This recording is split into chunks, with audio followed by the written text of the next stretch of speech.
Hello, everybody. Welcome to this live stream. Would everyone like to switch their cameras on, please? Thank you very much. Hello to our viewers out there. I hope you're all well. Right, so good evening, good evening, everyone. Thank you so much for joining me for this last Sing September event. I am Pippa Goodall, the BABS Director of Finance, and I am absolutely delighted to be joined by One Foot in the Stave this evening. Hey, so One Foot in the Stave are the 2018 BABS Senior Quartet Champions and the Barbershop Harmony Society's 2020 International Senior Quartet Silver Medalists. Andy sings bass, Brian sings lead, Pete sings baritone, and Rod sings tenor. Like the story behind that rusty old tin of beans found at the back of the cupboard, One Foot in the Stave will be spilling the story through an age of slides and videos of the journey to the International Senior Silver Medal performance and into the abyss of lockdown and the search for lights at the end of the tunnel. This session will finish with a Q&A, and if you would like to ask them a question, please post your questions in the comments of the YouTube live feed, and we will try to get them all answered. So, One Foot in the Stave, thank you so much for joining us. How are you doing this evening? Great, thank you. Good, eh? Good. Thank you, Pippa. Good. Thank Wonderful. you. Excellent. Well, I'm really looking forward to this, so I will now hand over to you. Take it away. Thank you. It's good to have the Director of Finance with us. That means the cheque will come through very quickly, I hope. They always taught me never to sing with younger people and never to mess with technology. So if this works, it will be a minor miracle. Okay, here we go. Right, I hope you're all seeing that. What do you reckon, Brian? Are you looking at that? I am, I can see it. Yep, got it. That's four of us online looking at it. Brilliant. Okay, this is who we are, and tonight, just brief introductions. I can start, I guess, can't I? It will work. Good. I'm Rod. I sing higher than the rest, and I'm older than they are. And I can say that you're all very welcome to this presentation. There's nothing on the telly tonight. The last bus leaves at 10:30, and what you've got tonight is four old barbershoppers that really don't know what else to do. So, you know, we're pleased to have however many out there are listening to this, and we'll see you all at the end, I hope. And of course, can I hand over to the guy he beat me twice through to 2 gold medals, Brian, and 1989 with Corpse Precision and 2005 with the Works. So I had the pleasure of them handing medals to me. So Brian, thanks for beating us twice, mate. You just held me up for 2 years. Well, good evening, everyone. My name is Brian Schofield. I sing lead with OFITs, as I think we should call ourselves for the rest of this evening. And I've been a barbershopper since 1982, so coming up for 40 years, and been an active quartetter really from the start. Well, it seems a very short time ago that I sang in my first quartet called London Pride at convention and won the youngest quartet of the year award. And then it seems like I turn around and then with 50% delight and 50% horror, I find I'm now in a seniors quartet. I have no idea where all the years have gone, but well, it's an honor to sing with some of my barbershop heroes. So yeah, that's me. When you say some, which ones do you mean? Could be the next one. You know, Nuge. Hello, good evening, everybody. My name's Andy. I'm the bass. I've been singing barbershop for 26 years. For 20 of those years, probably in quartets. And this is the first quartet that I've been in where I can actually say I'm the youngest member. I've been a section leader, chorus director, quartet singer, coach, performance judge for a few years, and an all-round pain in the backside for most of those years. Great fun singing with these guys, and I'll hand you over now to our illustrious baritone. Hello, good evening. My name's Pete. I'm also known as Nuge. I won't go into the story about what that refers to, but maybe in the bar some point in the future when we do eventually get back together again. I've been singing barbershop since 1996. I've been lucky enough to sing in three gold medal quartets at QED, and then a quartet called Steel with Andy, then another quartet called IQ with Brian, and I'm now singing in a seniors quartet called OFITS, One Foot in the Stave. And I may not be the youngest, but I think I might look the youngest in the quartet. Actually, I think it's probably you, Rod. Probably you look the youngest. I sing baritone, and I fill the very small gap between Andy and Brian. And as a baritone, I always try my best not to duet with our tenor, Rod. Great, thanks, Pete. Well, welcome to this session. It's a session of four old barbershoppers trying hard not to talk over each other, and it does come from the senior barbershoppers' home. So I think we're thrilled to be old for once, and we'll take you through what started it right through to getting the medal and indeed beyond into lockdown. So if you want to stay with us, we promise to finish by the time the pub's shut. Okay. So the early days. This is a very poor photo, but this was the very first meeting of the quartet. We were at a British Quartet Champions chorus rehearsal. This is the gathering from that day. We snuck into the back room and had a little sing just to see if it was going to be all right, I guess. I have to say I was thrilled for one, and I was so pleased that Pete had kind of started the notion of this through to Brian, through to Andy and to me. And if you don't want to get old, just think of one thing: get old to do something like this. It's been an absolute joy, and hopefully there's a few more years left in all of us. So the reason to exist. Well, what do you reckon, Brian? The reason to exist. Well, I don't think I'd given much thought to senior quartetting, but I don't know. It just seemed like a really fun thing to do, with three.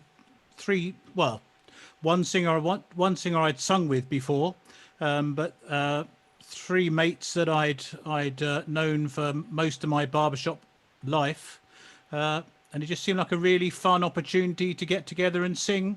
I don't know if we had any particular ambitions to go to international at that point. I don't know, really. I can't really remember if competition was an important part of our raison d'etre, if I may speak Spanish for a while.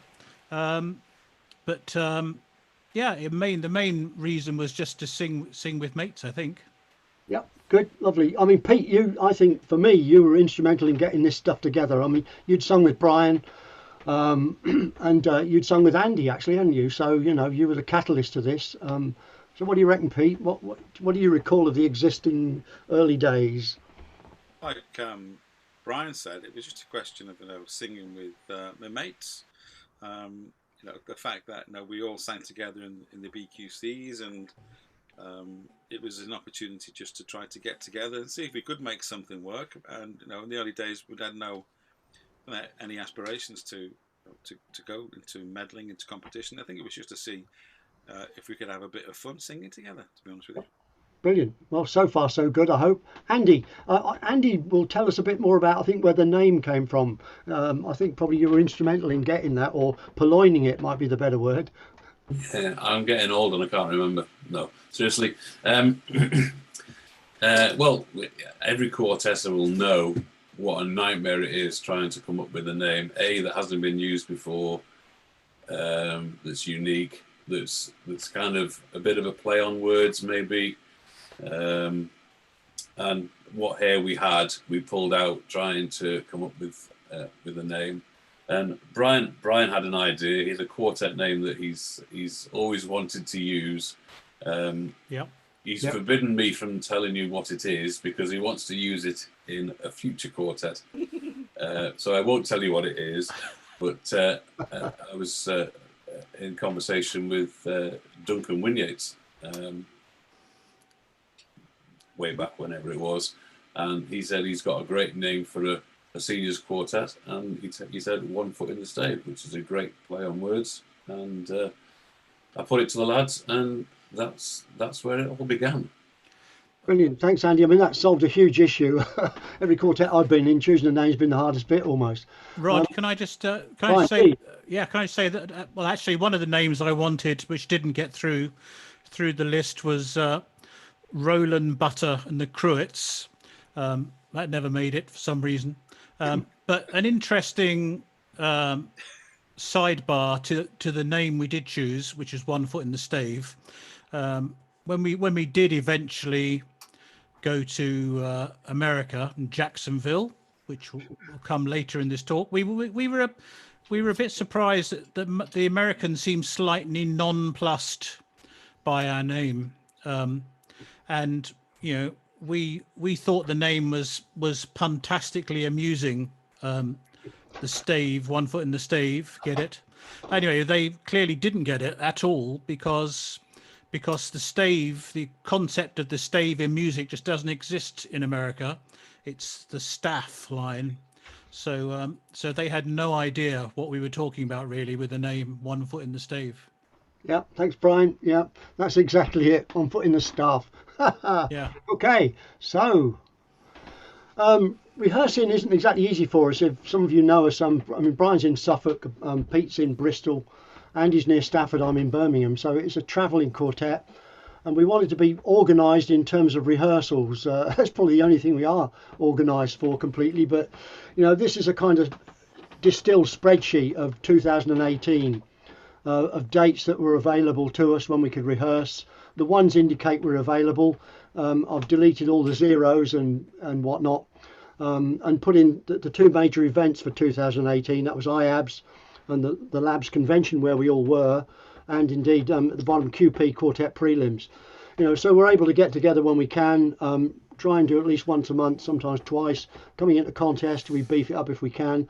But you know, the number of miles that are done for this quartet is quite a bit. So you know, it's got to be worthwhile for us. And speaking for myself, it is incredibly worthwhile. I guess the other lads would say the same there. So what are we going to do then? Well, the idea was to compete to get the BABS contest in November 2018. But in between that, we thought, oh, why don't we go to Ireland? And we're going to have a good time in Ireland anyway. We'd all been before at some point with other quartets. Brian was there with Portobello Road anyway, as guests indeed. So we decided we'd all go, and if we're going to go, why don't we compete? So, you know, we got some repertoire together, found a couple of contest songs, one of which we knew. It's a BQC song. We decided to do that. Pete came up with a ballad, the second song, so we rehearsed those amongst a few afterglow songs, and we went to IABS. So you know, the slide says it all really. Planning rehearsals, competitions in 18, finding enough repertoire, choosing, you know, a couple of good contest songs that not only I think we liked but actually suited us as a quartet. And in trying to find our feet, both of those songs I think gave us good mileage. I mean, certainly the ballad we haven't really sung since. Well, we sung it in the contest in 18, but you know, we found something else to replace it. But it's still there, and it helped us enormously, I think, find what the quartet might be when we stood up and sang together. And we overcame the distance, and you know, we did the rehearsals. Well, you know, why enter Cork? Well, why not? It's a lot of fun. You'll see how much fun it was. A bit nail biting, I have to say. We got the contest songs. And we, you know, what do you do about uniform? Oh, eek. Well, we've all got a black suit, and I think if you look closely, the black suits are not quite from the same tailor, but close enough. And Tesco's is great for white shirts if I can get an advert in. And then off to Cork, you know, for that experience. Pete, do you want to say a bit about the ballad, Old Fashioned Girl, Sweet and Lovely, where that came from? Well, it's one that I'd sung before, and it's a song that I fell in love with, and it was one of those songs that you can sing in competition that turn into polecat, but it's a surprise when the polecat suddenly starts, and that was for me part of the song. No, not. Yeah. Oh, the baritone's nothing worse than a frozen baritone. Hey, right, okay. So this is the outcome then. This is us with the medals. We were lucky enough to win. If you look at the Irish score sheet, you'll see in bold where we are. Score of 922, 76.8. and there was a very good Swedish quartet, Sweet Adeline Quartet there. They scored 920. I mean, Brian and I are past masters of just missing out on things by a few points, but we felt a bit sorry for them, I think, 76.7. But anyway, you know, good for us. We had a great time. It was very, very good mileage for us, and we came out champions, if only by a very small margin. Okay, looks like we've lost Pete. Right. Okay, and Andy, what do you reckon about the uniform, Andy? Tell us your thoughts about the uniform that we know. I don't like it. Brian insisted, I think I'm right in saying, on us having something that was a little out of the ordinary. Didn't want to go on in office suits or anything like that, and came up with this design. And because he's quite forceful in his opinions, we just all went along with it, from what I recall. Yeah. I mean, I've just spent 2 weeks with Brian in Corfu, and I've had a lot of first-hand experience of that. Come on then, Brian. Tell us about the uniform. Well, I suppose it's it's a bit inspired by the Central Standard blazers that we saw at BABS a couple of years ago, which I really liked, and I mean, black suits are great, but something a bit blazerish I think is quite useful for doing commercial stuff where people book a barbershop quartet and they expect to see a barbershop quartet in some guise. So yeah, I thought the outfit was quite a little bit retro, I think, and I went for the strap line in Latin, which of course is Rod's native tongue. And for those of you other than Rod who aren't Latin linguists, the tagline reads "old but good," which is reasonably appropriate, I guess. Yeah, fantastic, Brian. Thank you. Sorry about that, boys. I disappeared. Yeah, it's okay. Yeah, we weren't worried. We're not to get into the videos yet, Pete. Yeah, I mean, when I saw the badge, I thought, fantastic. You know, this is going to lead us to be called something else, but it's got the OFITS in there, and the Latin bit could be a talking point. It hasn't yet, so we live in hope. Okay, so we're off then to the 2018 BABS Seniors contest in Manchester in November. And we decided to change a song. We picked up another easy beat, really, fairly challenging, from the pen of Clay Hine, and we went off to Manchester with that. So here's the experience for us. This is our second time on stage in Angering contest. We very much feel, although we've got years of kind of contest experience behind us, that we really wanted to get more comfortable with each other on stage, and particularly under competition circumstances, which, as many of you will know, can be fairly harrowing. So we went to Manchester. I have to say, Pete will want to say it, that the poor lad wasn't at all well. He came down with a fairly severe case of flu. I think on the day we thought he was drunk, but no, he wasn't well. So we're probably not going to play you the bit where the voice cracks, Pete. Is that right? Might do. Okay. Right, so this is where we get to the technology then. I'm going to stop sharing. Pete is going to start sharing, and hopefully there'll be... I think, Pippa, because I dropped out, can you make me a co-host again, please? I can indeed. Give me 1 minute. You are now a co-host. Thank you, yeah. Okay, I'm going to stop sharing then, Pete. I hope to be back with you at the end of it. Okay. Okay. There we go. Over to me. And this is a part of the first song.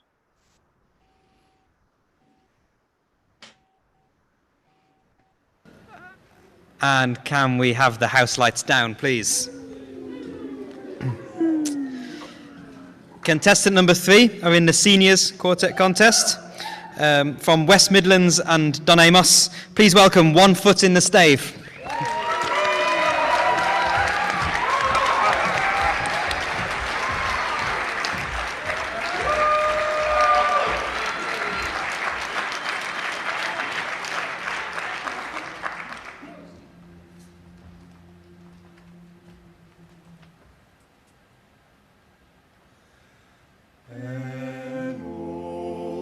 old-fashioned girl in a gingham gown has stolen my heart away, away.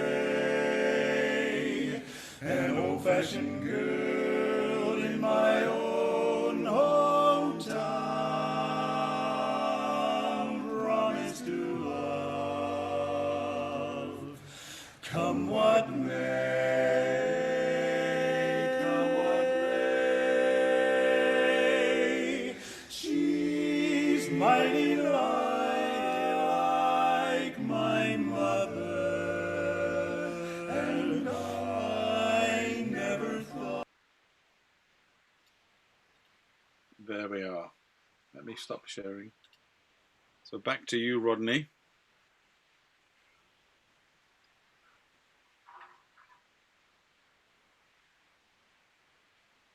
You're muted, Rod. I'll never get used to this. If God had meant us to have this, he wouldn't have invented the telephone. Right, so that's a snatch of the video, and our second time out with each other in anger. I mean, the outcome was great in one respect, in that, you know, we won the contest. The scores weren't too bad. Coming in at 73.8, was it? I've got to move a thing on the screen to see it, would you believe? Yeah, 73.9. It was about 2 or 3% under what we wanted and what we thought we might have got, because I think we scored 76 odd in Ireland. No matter, you know, that's the way it was, and we were happy to wear the medals and have the trophy, knowing that we were hoping then to get invited to international in 14 months time to compete. I mean, in our minds, the sadness was that we were going to go into that contest with 73.8, not 76 odd. But no matter, it wasn't anything really huge, except, you know, we got getting beyond it, I suppose, really. Okay, anybody want to talk about that experience at the prelims? Okay, no's a good answer. Right, so that was November. So we're on to 2019 now. And in respect of what we were thinking, repertoire was clearly in the forefront of our minds to expand the repertoire.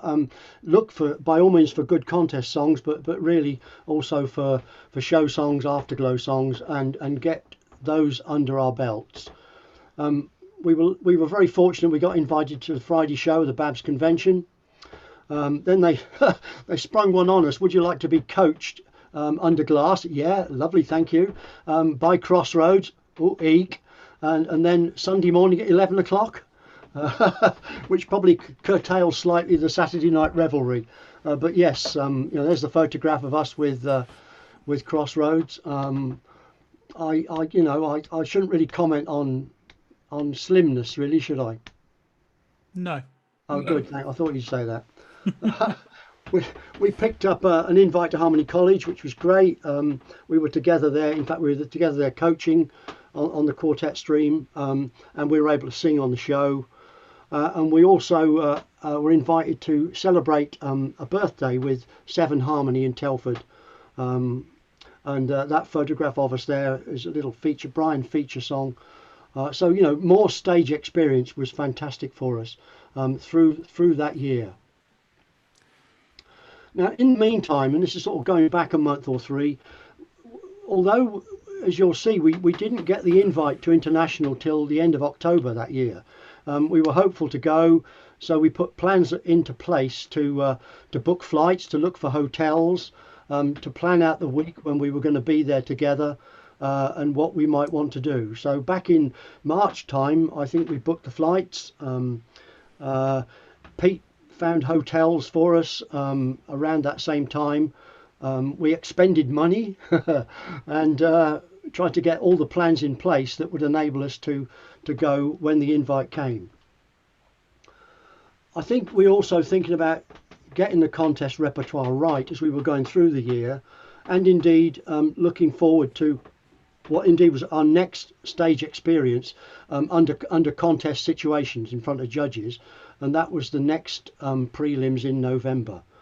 So rehearsing and coaching, similar spreadsheet through 2019 to try and get all the rehearsals in place in our diaries. So how does that work then?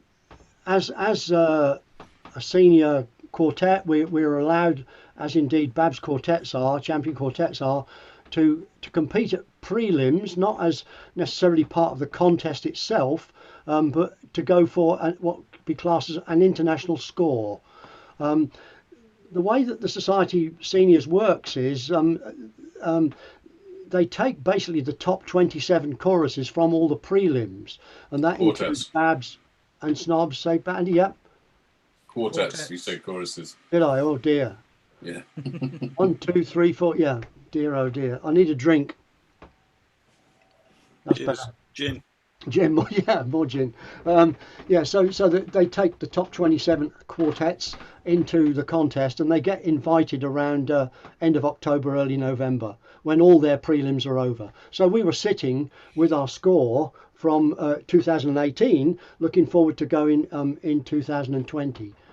But in the meantime, we thought we should go for an international score at the 2019 prelims, which was a more comfortable experience for us. And all being well, people have a snatch of that performance lined up. And are we showing first song, Pete? Yeah. Yeah. This was the new ballad we picked up for that experience. So stop sharing. Yeah. Stop sharing. I start to share. Click on that one.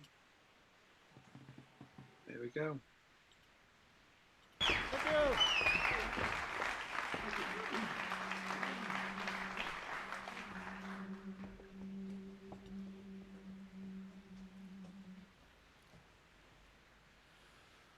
Where did the time go? Isn't it strange?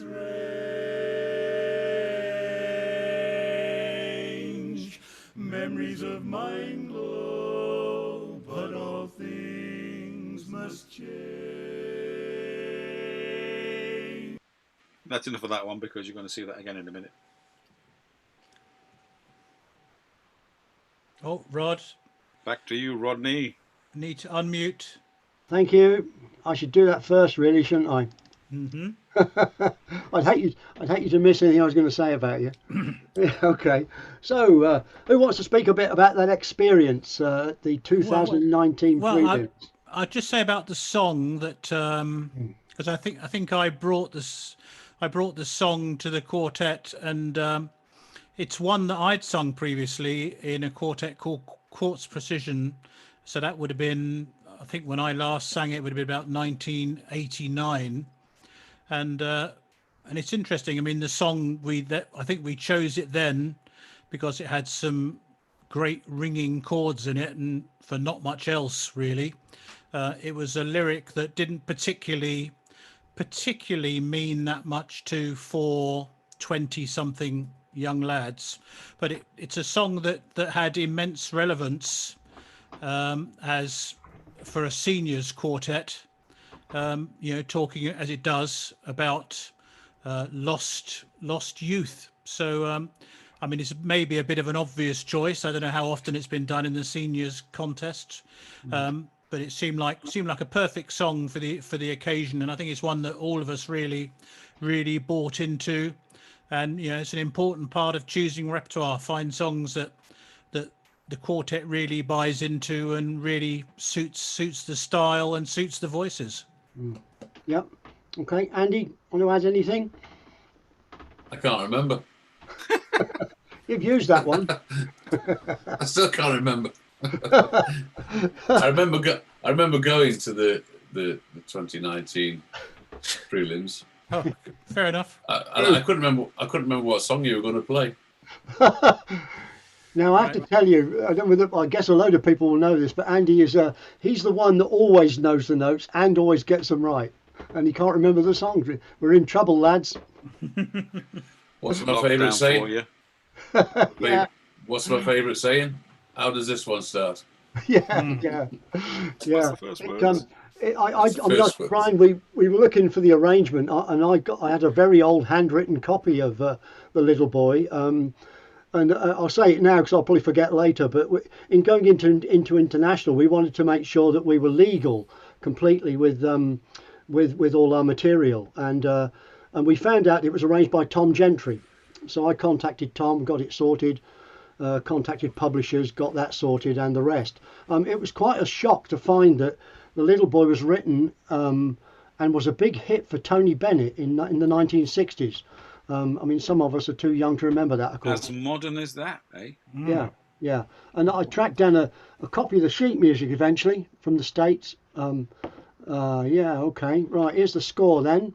This is more like it for us. 76.4 is that. This is what we really wanted. And all being well, we will carry this score forward to the next International Seniors contest if they invite us. And that will go down then, you know, as our qualifying score. So we were particularly thrilled, I think, with that particular score from that performance. And I think the other thing is, lads, it didn't half bode well, did it, for going into contest some 2 months after this? Well, I think and particularly I know, Rod, you're a statistician and a observer of the numbers. You look at what you've scored, or we've scored over here, and you can see where you're likely to end up in an international competition where historically maybe BABS quartets in the main contest they score slightly lower sometimes when they actually arrive at international with mainly US judges.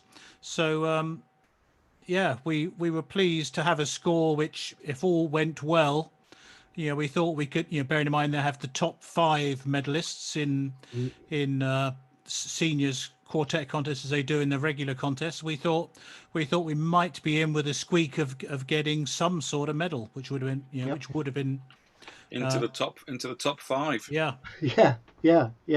We'll see a bit of that later. So this slide here, I copied off the email what we heard from Dusty Schleer on October the 28th, 2019. Some 2 and a bit months, is it, before we were to go. And you can read what he said there, and you can see how many quartets there are, including us and the Swedish quartet, and when the contest is and where it is, and we'll show you a little photograph of that in a moment.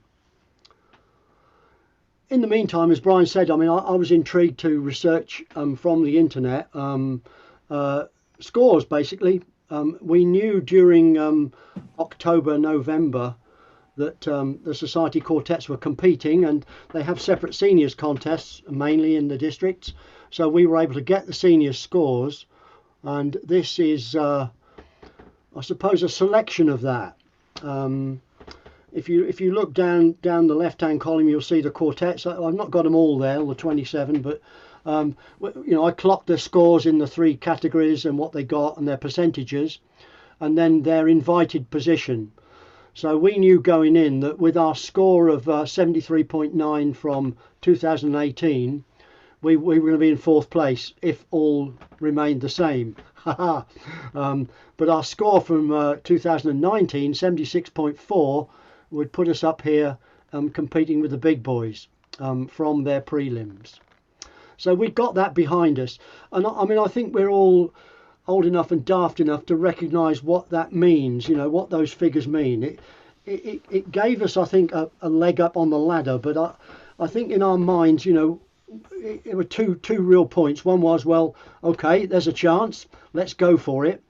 And secondly, what have we got to do to secure a good score on the day, those 6 minutes on stage, that will hopefully put us in a good place.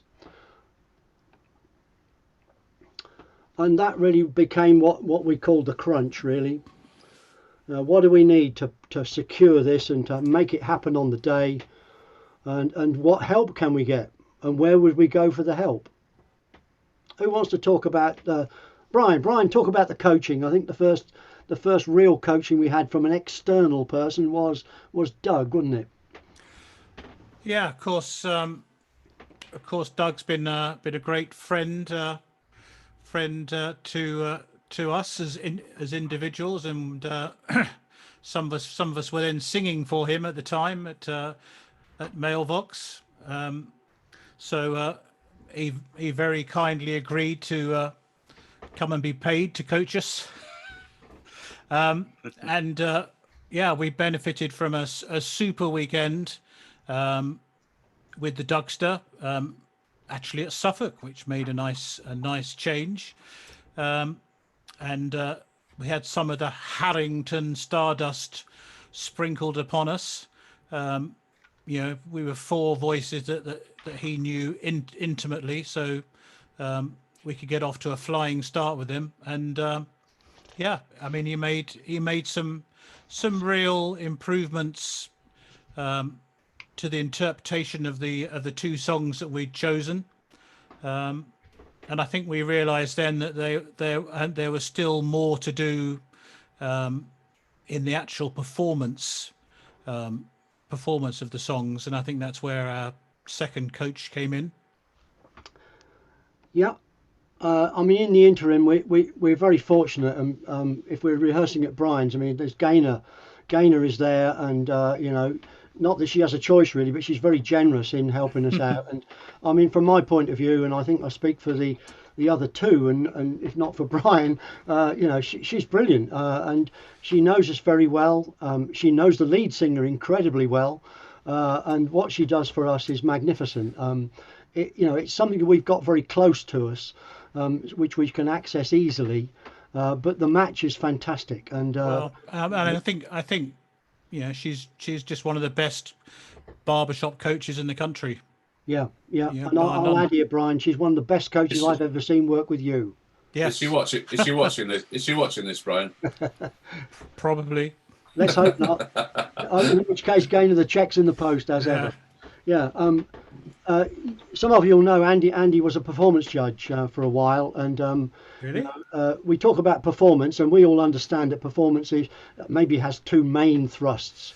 I mean, one is the emotional content, the way that you sing the song and what you do, which Doug did address in great numbers, and we decided we'd need some visual help as well. So Andy, talk about the visual help we got. I can't remember.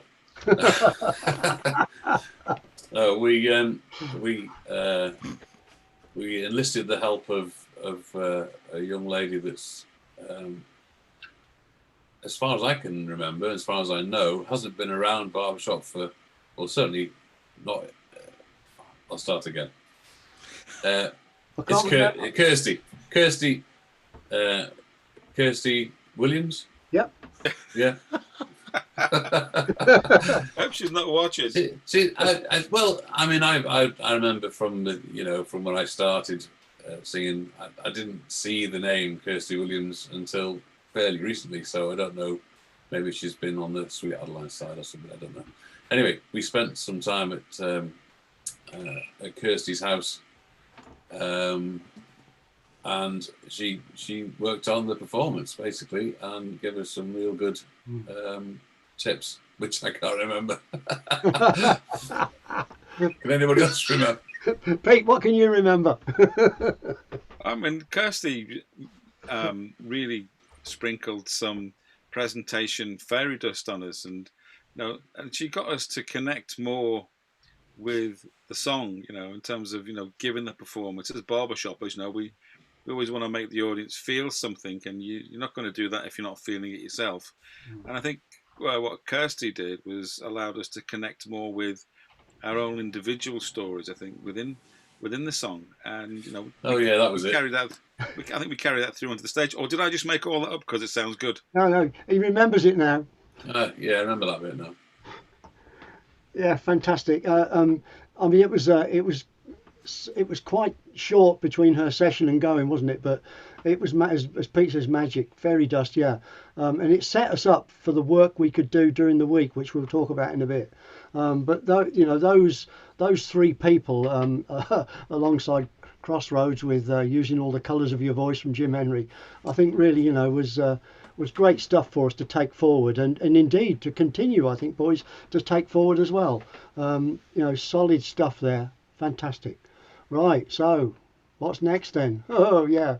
A few days after New Year, getting on the plane and going off to off to Jacksonville. So we kind of travelled almost individually. I travelled with Andy, but Pete and Brian came another way. So if this works, Brian, yeah, there we go. Do you want to talk about your experience on the plane, Brian, which is where I see you on the screen at the moment? It's like a first-class lounge to me. Sitting by the bar. Well, there is no other way. There's no way to avoid name dropping here, but on the flight over, I was sitting next to light entertainment legends Anton Deck, and I was gutted that I didn't have the courage to go up to them and get them to record a brief video message, wishing myself and the lads good luck at the forthcoming international contest. Because they have some link to barbershop. I think in one of their previous Saturday night takeaway shows, they had a barbershop quartet or a chorus. Was it from Reading, maybe? If I'm at Thames Valley. So they have had some knowledge of barbershop. So I'm gutted that I didn't want to appear a fanboy and go up and speak to them. So yeah, so I lost that opportunity. That would have had a few Facebook hits, I think. So yeah, I saw it on Facebook. They were whispering, "Isn't that Brian Schofield sitting I in think front so. of us?" Yes, Yeah, yes. yeah. Well, Pete was on the bus at God knows what hour, and this is Pete knows I didn't put the other photo on because his watch said 6:36 in the morning, and he was warming up. So I thought this was a better photo, Pete. You know. Yeah, so, I mean, do you know when you get that, I'm on my holidays kind of thing, even though it's 6:30 in the morning, I think I'll have a pint. How bad is that? Obvious. There we are. That's what I did. Obvious thing to do. Yeah. Yes. Yeah, clearly Andy and I were much more sedate. We were leaving home early. I picked Andy up just off the M6, and this is us on the M6 at 6:30. This was it was quite eerie, wasn't it, Rod? Apparently, did you come off at junction 13? Yeah, Well, maybe. off at, yeah. So he comes off at junction 13 to come to my house, and then we get back on the motorway at junction 14. Well, apparently on that morning or that night, the motorway was closed between junction 13 and 14. So we got on at 14, and the road is absolutely clear of traffic. It was very spooky.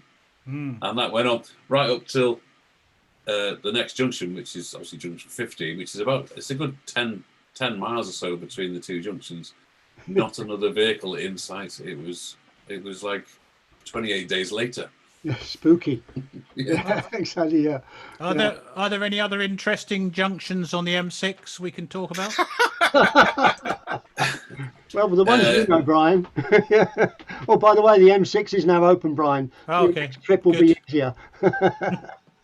Yeah. So three of us were there a day ahead of Brian because of some screw up in arrangements, but no matter. We actually had some fun before we hit Jacksonville. But this is Jacksonville, the hotel on the left, the lobby and the bar area on the right, and the view from the hotel window. Brian was there with Gaynor, of course, so he was okay. He was in some first class suite somewhere, I think. The other three of us, we shared. I wrote, "That was fun, lads." What was it? It was fun, Rod. Fun. It was fun, yeah. So how come I got the put you up bed then, being the oldest? No answer to that. Yeah. The last one in the room, probably. Yeah, probably. Yeah. So as being the one that was awake the most, I can say it was a tie between you two as for who snores the loudest. But I have to thank Andy here because he got some industrial sized earplugs that he gave me, and they helped enormously. Right. So what did we do? You're then? welcome. Oh, we went to the beach, didn't we? We did. Anybody dare comment on that?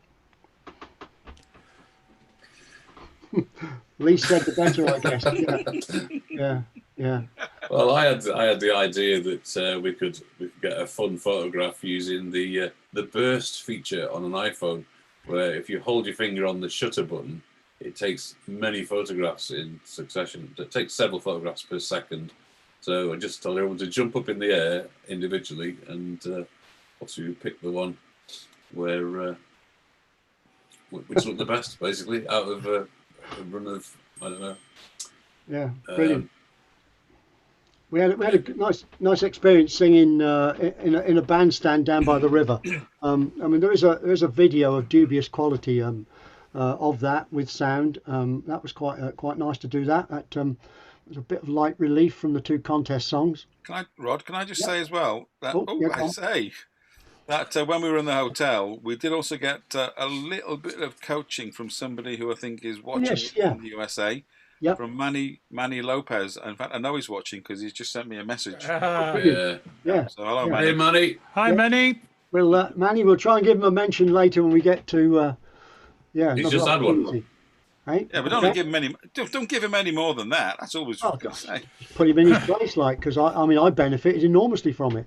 I have to tell you. Yeah. Okay. A little light relief, a little interlude here. If you want to enter our caption competition, if you'd like to send your entries in as indicated on the screen to my address here in Birmingham, 7 the Spinney, B20 1NR, we'll draw the winner. That really is his address. Yeah. Yeah.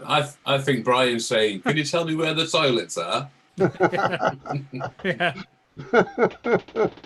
Yeah. That's an old man thing. The Yeah. youngsters won't get it. I'm sorry I slipped that one in between the first draft and this. Yeah, so we're into contest then. Daily rehearsals, trying to sing at the allotted time when we're on stage. Focus on really trying to sharpen the performance, not just sonically but visually as well. We thought the visual side of it would be something that we would want to concentrate on. Gaynor was there, of course, and to slip Manny in here, yeah. I mean, Manny is a trainee judge, I believe, and he's a good singer, fantastic voice, and a mate of people. I think I met him for the first time there. Isn't he a fully fledged judge now? Is he? I don't know. I thought he was trainee, but if he's fully fledged, that's fantastic. He's I mean, he was great, wasn't he? What a great bloke, eh? And all that knowledge and a great singer, beautiful voice, that was able to aid us in our cause. And the art of that great coaching just before contest like that for me is, not to get in the way of it, but to aid it and push it on that little bit, and to be measured in what you do, so that the quartet, the people in front of you, can take what they can and what they can achieve from what you're saying. And yeah, thanks, Manny. Fantastic. Right, Andy. I put this in, Andy. And I remember you saying a few things about what we had to do, really, and it was around what I thought was incredibly solid advice for us, and vital for us. And what you said about this thing is, I think, in the performance, and indeed instrumental in the medal. Do you want to say a bit about it? Well, I know you can't remember. Yeah, well, I think I can. It's basically just built around the fact that your standard barbershop audience, not wishing to belittle anybody, but a lot of people won't notice minutiae in vocal tuning. A lot more people will notice synchronization errors, basically. So my focus, or what I suggested we ought to do, was concentrate on the precision, the attacks and releases, and the matching, and basically cutting off together, starting together, ahead of. I mean, we sing fairly well anyway in tune, but that wasn't the thing that was going to give us the best improvement. I suggested that it would be the precision that would be better. So yeah. Anybody want to come in on that? Okay. I mean, I thought it was fantastic, and that no arguments. No argument. No, indeed. No argument. No. So we're on to the day on the Saturday. This is the contest running order. You can see we're on stage at 12:23. We were in third stroke fourth place with the 2 scores. If you look, for me, I was interested to see, well, where's third place singing? Where's second and first place singing from the prelims? And they were back down here at the end of the pack, and I mean, I don't know about you, but, singing later sometimes can just be that bit more comfortable, say, although you've got the day to go through. But anyway, we were singing there before the... and you've got a full house in the audience, all geared up and roaring them on. Waiting for results. Yeah. And of course, being in the States, they had their home district supporters in town in reasonable numbers to support them, and obviously, as a BABS quartet, we had Gaynor and Manny, I guess, as our supporters, and that was pretty much it. Yeah. So, we felt comfortable in the morning. We were ready. Their system isn't quite like ours, with warm up and hold point A and B and stuff like this. But we've all been there before, so we knew what to expect. And I think we felt comfortable before we went on. I would just say on that point, Rod, it was even, international is notorious for it. You have to hunt around to try and find competitor services, and they say, oh yeah, about half an hour before your singing time, report to car park level B. There's a door by a blue bin, and knock 3 times, and you'll be able to get backstage. There's certainly no walk on the stage, no stage time, and in fact, on this occasion, you just went round this. Well, the door we were supposed to go in was locked, so we had to go around the side of the theatre. Yeah, they left us in an alley, didn't they? Yeah, they left us they literally left us in the alley with the bins, and said, "Oh, we'll call you up 15 minutes before your stage time." So we were standing outside in the alleyway in whatever it was, 78 degree heat. Yeah. It didn't throw us, did it? We were comfortable. We just wanted to get there and do it, which is great. Great experience. So here we are on stage. Somebody kindly took a photo of us on stage, and the other 2 are from the performance. And we'll get Pete to cue up the 2 songs. We've got the 2 songs separately. There's no continuous performance here, so Pete will do one and then the other, I guess. Pete, I'm stopping sharing. Okay, I'll share and the right screen on. So this is our first song, ballad. You got all that? Can you see that? Yep. Where did the time go? Isn't it strange? Memories of mine glow, but all things must change. I knew a boy, a little boy, a long, long time ago. His heart was right, his step was light, his heart was all aglow.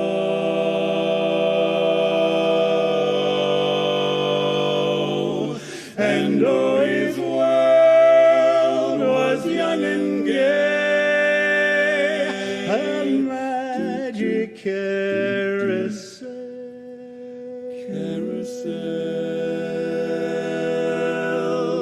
And all the happy games he'd play,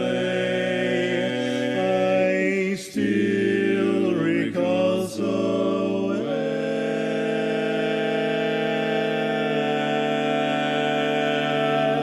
well.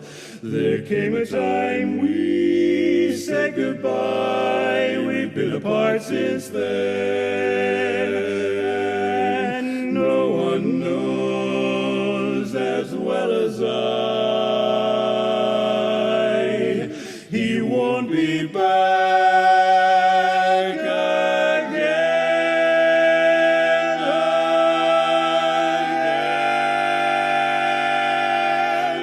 And though I search around until eternity.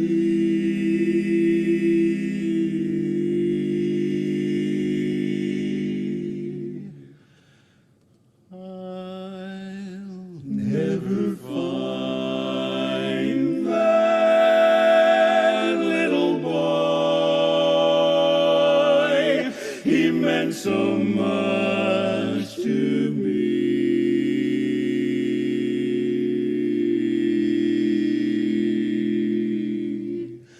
The boy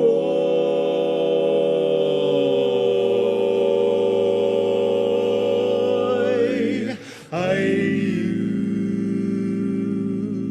to be. I used to be.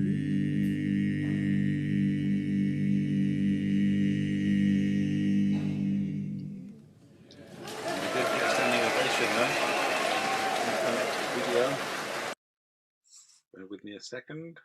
Bear with. Here we go.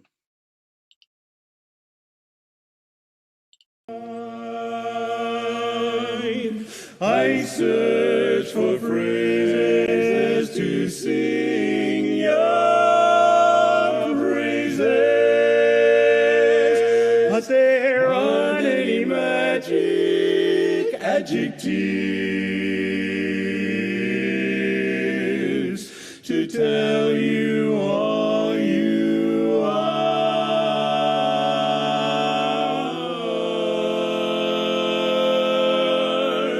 You're just too marvelous for words.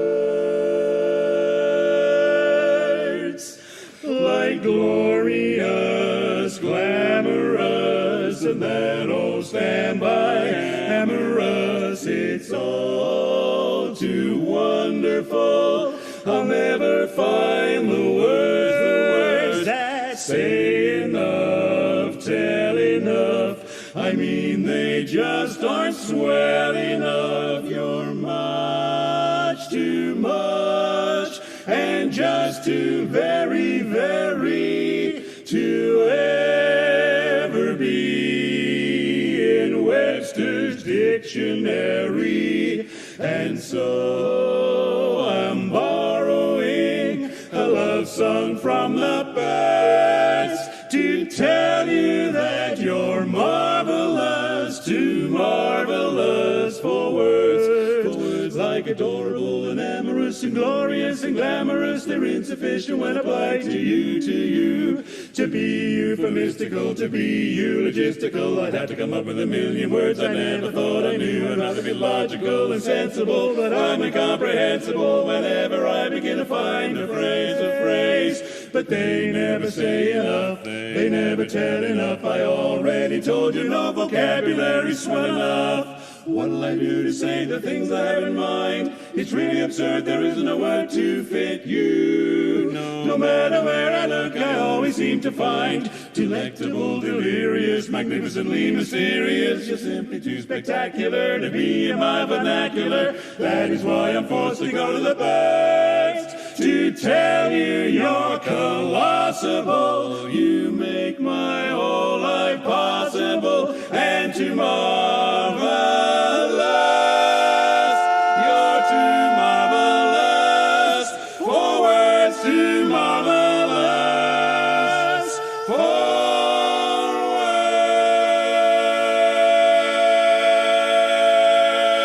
words.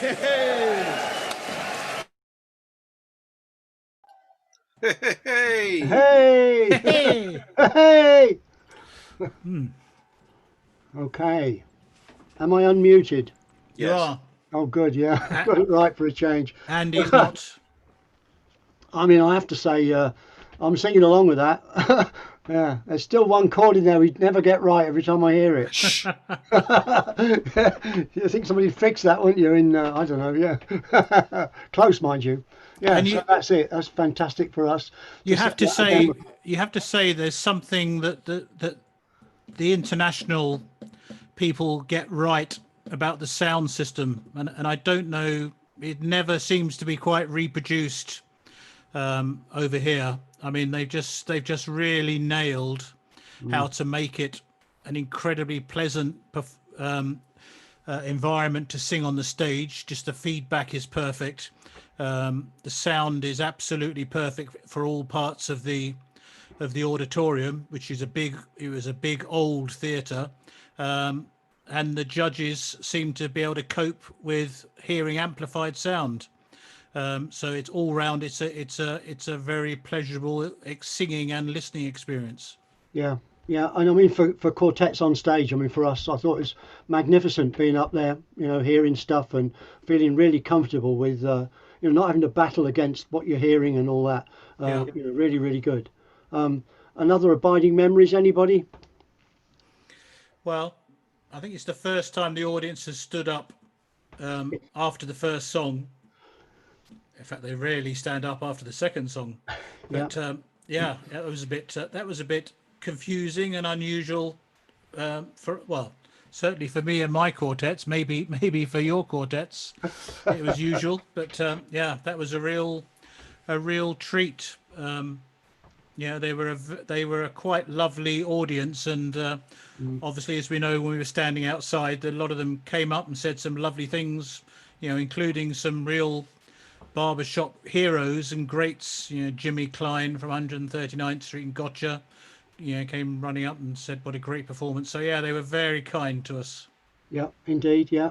And same for me, Brian. Why they're standing up, put it in to remind me, but not at the end, but in the middle, between the songs. I mean, incredible. Yeah, but a lovely old theatre, really. Nice, lovely to sing in as well. Yeah. Okay.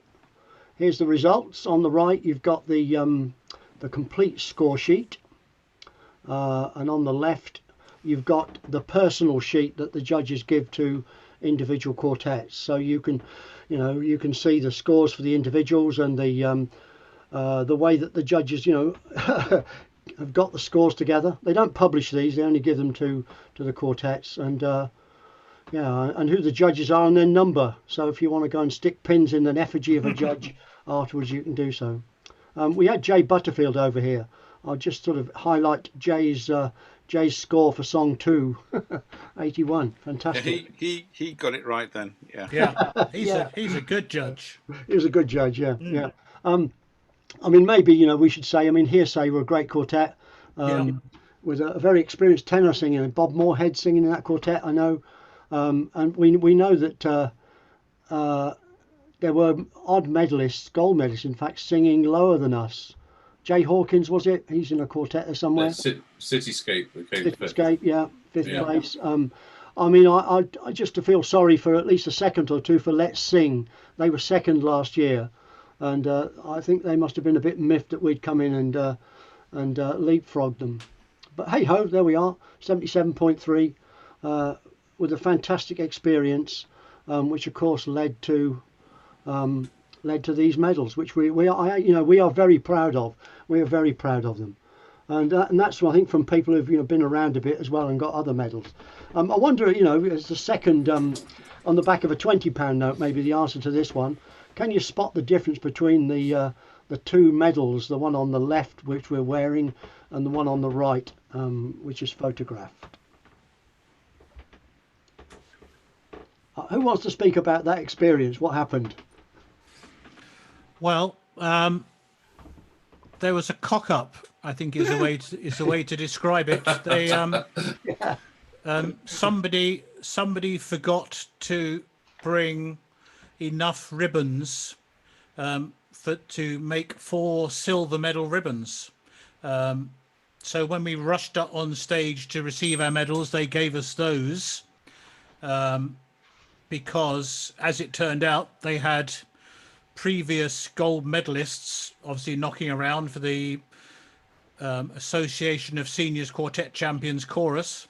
So they had plenty of gold medal ribbons, and they gave us those, and we were none the wiser because we didn't know about the colour of the ribbons, and it's not something we'd investigated. So we had no idea, but it was clearly a bit of a big deal for particularly the champion quartetists around, that they should swap our ribbons at the earliest opportunity. So in fact, at the sort of the afterglow party, which Rod will probably talk about in a minute, previous silver medalists who had their medals gave us their ribbons, which is the ones we still have today. Yep. Thanks, Brian. Yeah. So that's something unique, really, isn't it? Yeah. Yeah. Okay. So in that photograph, they actually said they hadn't brought enough with them, because 2nd to 5th all have red ribbons, don't they? Yep. yeah. And they hadn't brought enough. Obviously, they hadn't done it often enough, and they'd forgotten how many they'd need or whatever. So yes, as Brian said, we were loaned these, but they insisted, the people that lent them to us, and we didn't know who they were, but they wanted them back at the end of the evening, or pretty much straight after the presentation. We persuaded them to let us keep all of them for the evening, and we'd make sure that we got them back. Yep. And the rest of that story will come along with the afterglow slide, if there is one, Rod. Yeah, indeed. I mean, I think we were a bit worried. Worried, not quite the right word, but I didn't want to go home without my medal, and hang it around my neck and stuff. But anyway, it turned good, because I think maybe partly because of that, but also because we're Brits and we've done well. We got invited to the evening do, which, as Brian said, they've got their own senior quartetists, gold medal quartetists association. They sing as a chorus, a bit like the AIC and the BQC here. And we got invited to their evening shindig. And I don't think we thought, free food and beer, but we were thrilled to be asked to go. So we trogged up to this room, evening invitation, and at that we got a chance to sing.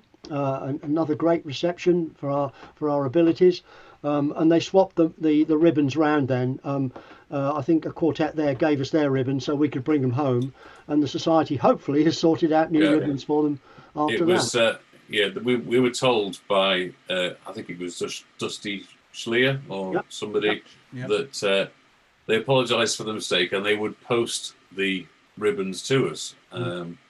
But on the evening at this do, Jay Hawkins came over to us with his quartet, and they gave us their medals, their ribbons, which are the red ones that we have now, saying, we live in Nashville, we can just pop round the corner and pick up the replacements, save them, post in, and you've got them to take home with you then, which I thought was great. Which is very nice. Yeah. He's one of my barbershop heroes, Jay Hawkins. In fact, two-time international gold medalist. Sat on a sofa with him at this little do, and he was very complimentary about our performance. And it was a surreal thing to happen, sitting next to an international champion and being told how good we were. So I just yeah. In fact, there are a few barbershop heroes in that group. Some weren't there, like Brian Beck and co, but others were. It's great to be invited. We've got a couple of photos from that. A pity we haven't got more. We just got two really. And this one is, I just thought, well, who is that with Joe Lyles? That's the great Joe Lyles. He's a gold medalist. I mean, he must be what, 80? How many now, Joe? Nearing 90, probably. Probably, yeah. And still he's singing, directing their chorus, and arranging, and of course writing songs and everything. Looking really well, I thought, as well. And he was reminiscing about his many trips to BABS and how much affection he has for British barbershop, and asked me to send his love and best wishes to the BABS organisation. I know a lot of people in BABS will know Joe very well, although he hasn't been over for a few years now. But he is one of the great legends of barbershop. Yep. Former society employee, head of music services, or what a better phrase. Yeah. The only other photograph I'm going to ask Pete to explain, really, because I'd like to know, Pete, how your dad got into this. Don't talk about Andy Funnell like that. I'm just sitting there thinking, oh, there's a bloke who looks a bit like Pete. What, in a few pounds time, you mean? Yeah, I guess so. Yeah. No, it was. I'd just like to say though, when we went for that evening, no, I was in awe of all of those guys who previously won seniors international gold medals, and there we were. They really took us in, and we're just great fun. We made some friends that evening, and ready to return the following year when we have a chance to just improve by one place and then join the seniors AIC. Yeah. But obviously things didn't happen like that. But they're a great bunch of guys, and the fact that it was free beer and food helped as well. Yeah. Yeah. It was another high, wasn't it, for us really after the day? Yeah. Can it get any better? Right. So we're back home mid-January, and we're looking at schedules again. You've seen the sheet a bit like this. This is the beginning of this year. The yeses for rehearsals and the no's can't do it and whatnot. So we then focus on like March the 8th. We're saying yes to that rehearsal, and it's at mine. We're at Brian's for a weekend here. And we know when BABS is, and we know about other things that we are getting invited to do. We're trying to increase the repertoire. This is a sheet I keep of our repertoire. So we've got detail to hand. This is the top of the sheet in increasing the songs that we know. I mean, three guys knew Old Cape Cod, so I learn it. It's another song in the repertoire to try and beef up what we have and what we can sing should we be called upon to do so. A mix of show songs, feature songs, afterglow songs, and contest songs. And this is really what we then faced, of course. The invitations were coming in. We were looking at New York 2020, 2021. That was the next international in January. We hadn't booked flights or anything, but we were talking about it. And then suddenly we hit COVID-19 along with all of you. We're in lockdown, rehearsals cancelled, conventions cancelled, shows cancelled, staying in touch via Zoom, and a bunch of new songs to learn. And we were all in the same boat here without knowing quite how it's going to pan out and how long this is going to be. But the quartet meets weekly by Zoom. We don't do a great deal of singing because the delay on all of these things isn't conducive to that. We've tried, but we fall about laughing at bar 4. But it's vital we stay in touch and we keep the process going. So this is just a bunch of new songs. That may not even be complete anymore, but sending stuff around, teach tracks, music, and trying to get schedules together to learn things. I think I speak for everybody. It's something to aim for, so that when this thing finishes, we can stand up and sing some of this stuff together, and we're going to love it. But we're going to realise that we're not as good as a performance as you've just seen. But I think I speak on behalf of the other three that we want to be as good as we can be when we next stand up and sing together, to keep that enjoyment going. I hope we can all stand up. Yeah. I'll lean on my Zimmer frame. I'll be okay. But you can see there, we've got a cracking. The Curtain Falls, a cracking contest song. Feature songs: Lonesome Town, Easy Beat, Everybody Loves Somebody. And one we'll talk about in a bit. But stuff is there for us to learn. We've got goals in terms of trying to do all of that. Back on the high of being international silver medalists. Right. So we'll talk about the interim then. We're coming to the close. In lockdown, the background for me was Anvil were looking for World War II songs to do gigs we'd got around VE Day and indeed VJ Day. And so, you look in the back catalogue, and I came up with a Vera Lynn recording of When They Sound the Last All Clear, 1940, 1941, 42. And I played it and thought, God, that barbershop. I mean, it's got elements of Wild Irish Rose in it, so it made the arranging task that bit easier. And I got the sheet music and started looking at it. I sent it to Brian, and the next thing is he's recorded the lead line. Well, there's good news and bad news. The good news is he's done the lead line, but the bad news was Brian, he said, I bet you've changed it, haven't you? And I said, yes. and I mean, I'm not known for much arranging, but a bit of hard work and the manual and really woodshedding parts, I suppose, as best I can. The arrangement came together. It follows the Vera Lynn performance. The band introduction, the first chorus, the verse in the middle, the second chorus and the reprise of the second chorus, and the orchestra plays the barbershop harmony in the reprise chorus. And I get emotional if I'm not careful, because every time I play it, it goes to these chordal moves, and I think, wow, we thought we'd invented this stuff, and here is Vera Lynn performing it to Geraldo in the background. So the arrangement was finished. And Brian's drive, yeah, we're doing this. You are recording it. Here's my track. And I think then Pete, who's got a degree in music technology, puts it together. Don't talk about how much Melodyne you had to use, Pete, but the track came back to us.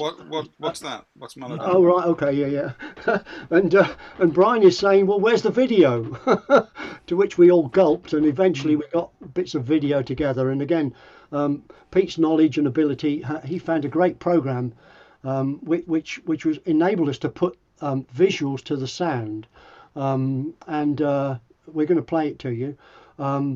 It's great sadness that the timing was incredible, because as we were kind of doing this, we hadn't quite finished it, and Vera Lynn then dies. So we thought, well, this is a tribute to Vera, and it's been, I suppose, our major triumph post winning these medals, to be able to do this. And it's out on YouTube, and it's had about 3 hits, has it? If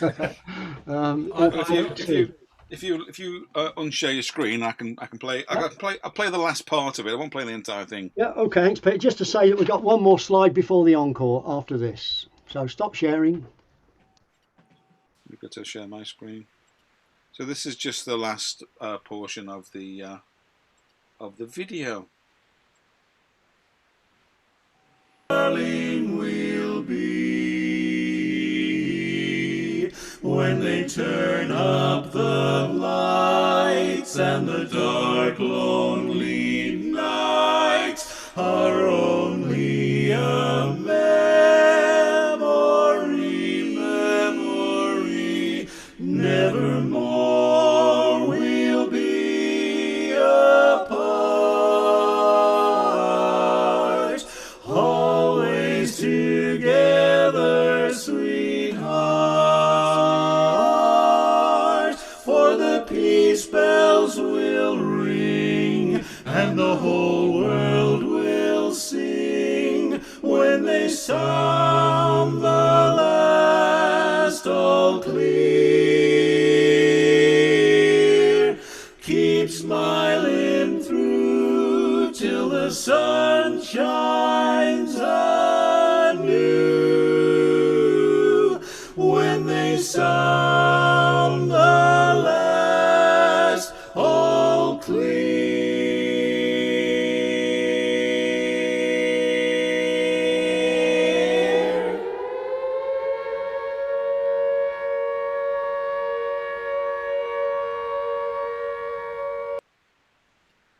And there we are.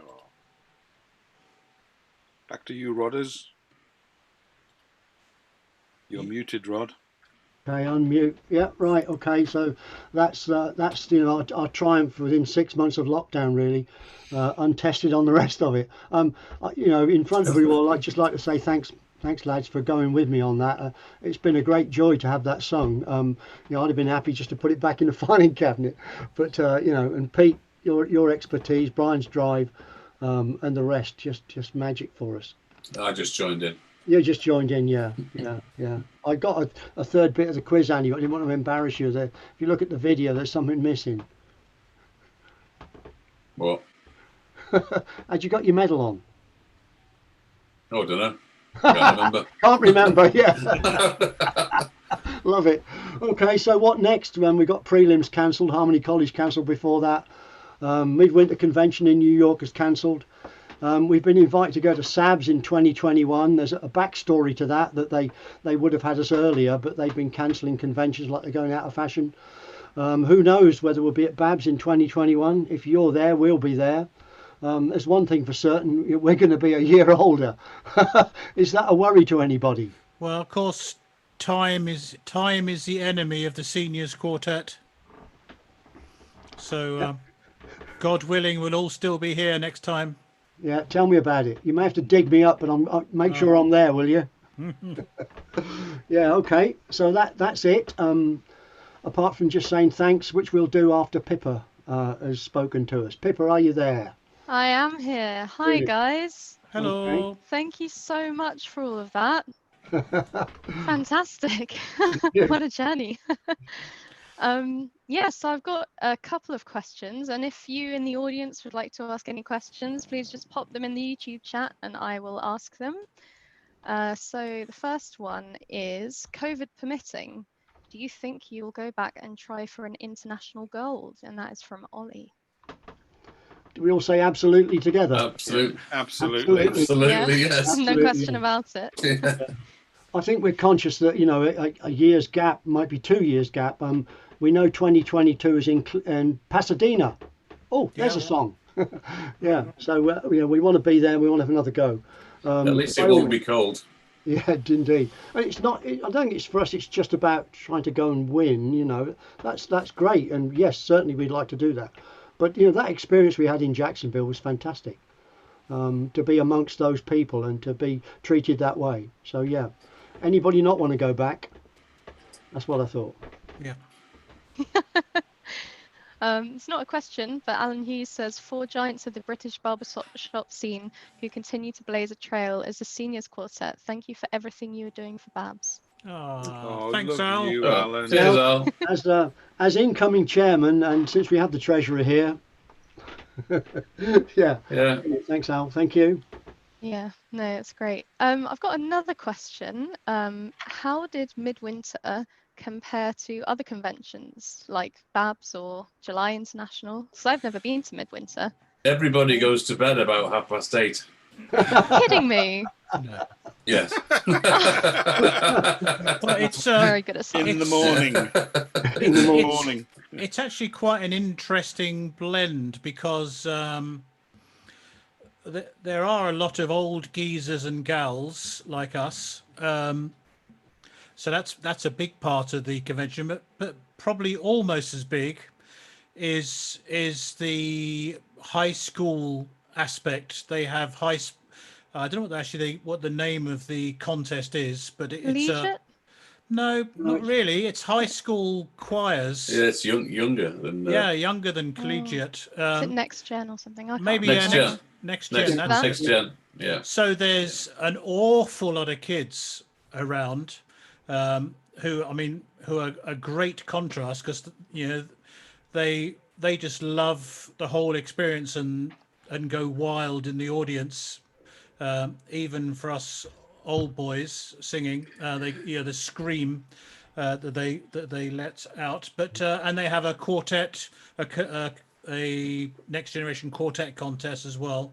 So it's a really nice mix.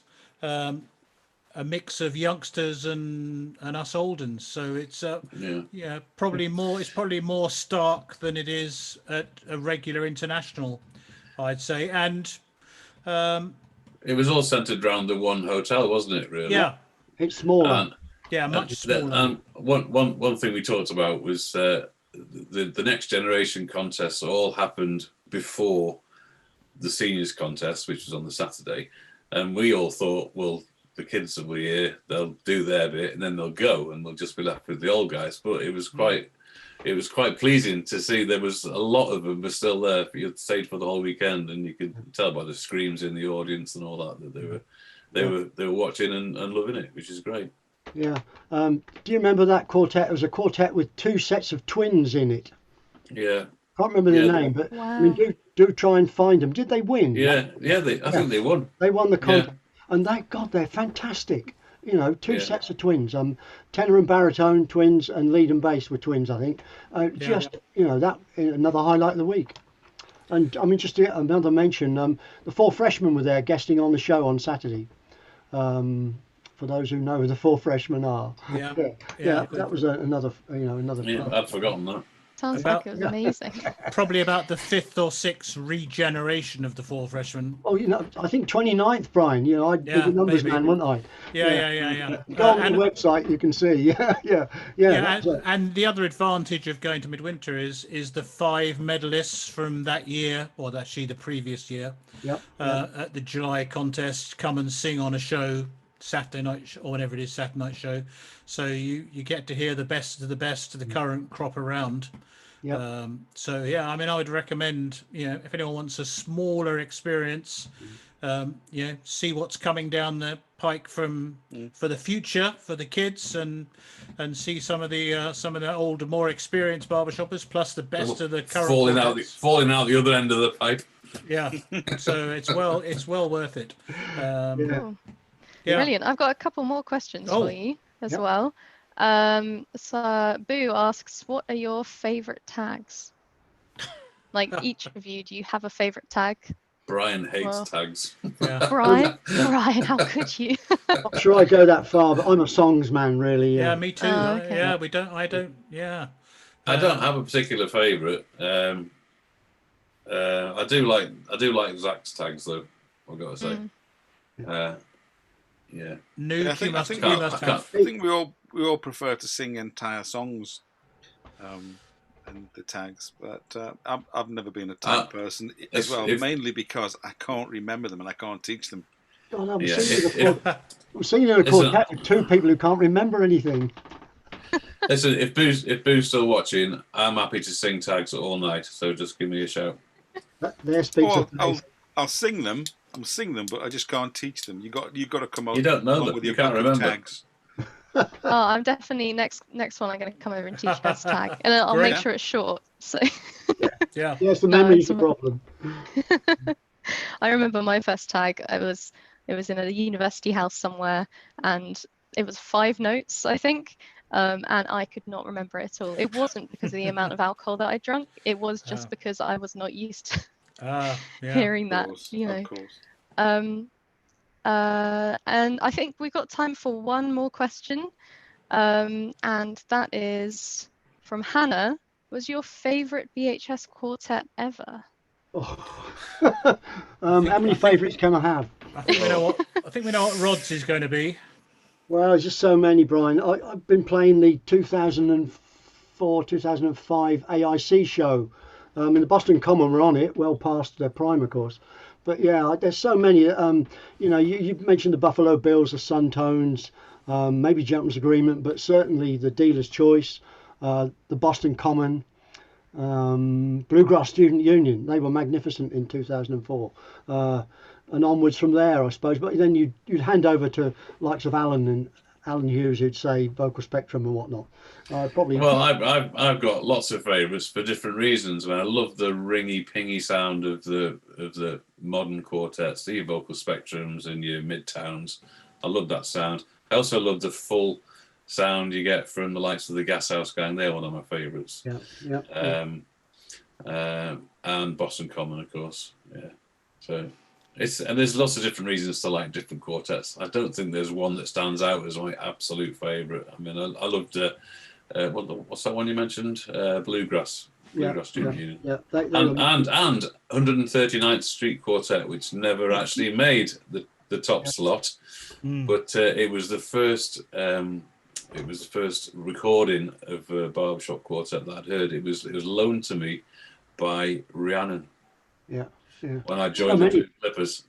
So many great second place quartets. I mean, the Vagabonds, Who started this question?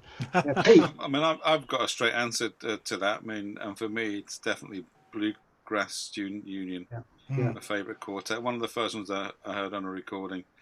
And it's just such a lyrical sounding, in tune, everything working. Yeah. Yeah. Unlike your video, Pete. Unlike your video, Pete. Yeah, it too. I mean, how is it? Rick Starb, the bass of Bluegrass. I mean, he's a giant and very quiet. You'd hardly notice him, but one of the best. Yeah. And I would quickly just say the Boston Common were the first first international champion quartet I ever saw live at Warwick University, and I guess nothing would replace that experience. Although I'm a huge fan of all the quartets that have been named, particularly 139th Street. But I guess hearing the Boston Common for the very first time, I'd never heard Barbershop sung like that live before, and nothing quite replaces that experience, I guess. Yeah. And very quickly, in Montreal in 2003, was it, Brian? I think, yeah. I sat in a bar talking to a guy. I had no idea who he was. We were just sitting at the bar chatting away, and then he turned around and he revealed his, not on purpose, I just saw his international champion badge, and it was Kenny Hatton, and I had no idea. Wow. No idea. I'd been sitting there talking to him all this time. Yeah. Brilliant. Oh, that's great. Well, thank you so much, guys. Pete has gone, but I'm just letting him back in now. Okay. So welcome back, Pete. Before I round it off, is there anything that you want to say to the audience, or? Yeah, I on behalf of the quartet, I'd like to thank you, Pippa, for hosting us, and Babs for having us tonight. It's been a great thrill for us to put this together and I think to present it. It's great. People would be out there looking at this either live or later. We're off now to get dressing gowns and slippers and have a cocoa and go to bed. And thanks to everybody for coming to listen to four old farts eulogise about God knows how many years of barbershopping. You can't say farts, Rod. Oh, sorry. Rod, you cannot say farts. It's in the script. It's in the script. Well, thank you. Pippa, can I just quickly say that this whole BABS SingSeptember thing has just been, world class, world beating for all the barbershop organisations around the world. No one's done anything as spectacular and as mighty as SingSeptember. The amount of organisation for every single day of the month. I mean, it's been spectacular, and to yourself and everyone involved, Alan and Shannon, whoever is behind the scenes. I mean, it's just been absolutely fantastic, and it's really put BABS at the top of the tree for this whole lockdown Zoom thing that's going on. Thank you so much. That really means a lot. Thank you. Yeah, brilliant. Well, to round it off, I just want to thank you, the audience, for joining us tonight for this SingSeptember session, and actually for joining us for the whole month. And thank you so much to you guys. One Foot in the Stave. It's been an absolute pleasure hosting you this evening. Thank you, Pippa. Thank you. We've had a great month doing SingSeptember, and hope everyone has enjoyed it too. And so Shanna just wanted to let you know that she's been preparing a highlights reel, so keep your eyes peeled for this and more exciting things to come in the months to come. That's what I meant to say. So take care, everybody, and we all look forward to hopefully seeing you soon in person. Stay safe, everyone. Yeah, stay safe. Thank you. Bye. Bye-bye.